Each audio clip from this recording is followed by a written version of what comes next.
Once again, just the consistency. That's our issue, and that's what when you have inexperienced players, that's the issue. The consistency, doing it again and again and again and again, and not seeing some of the peaks and the valleys. Sounded like y'all had a good day today. At times it was good, at times it wasn't so good. I know that once again comes as a complete surprise to you, but yeah, I mean, like I said, we made some big plays, but we gave up some big plays, and we've got to keep working to eliminate those explosive plays against us. Some wrap-up times tackling, but we just got to keep pounding the rock and become a more physical football team each and every day.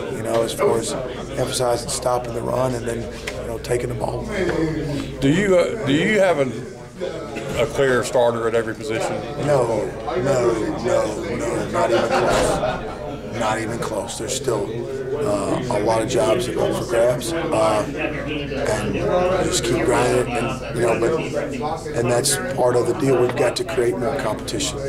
Create more competition against the people for jobs, and also create competition with yourself. There's two ways to do that. So we've got to continue to strive to compete harder. Is it going to be that way going into two-a-days too? I'm sure it probably will be. Yeah. Are you doing any kind of mixing and matching along the defensive line, like ends playing and tackle and stuff like that? We're mixing. Yeah, we're mixing a lot of things. So you can evaluate some of the guys that are with the run with the second group playing with the first group, and because the reps are different. And so we're doing a lot of that and trying to find out right now, who are the guys that we can really count on, and have that group out there for us.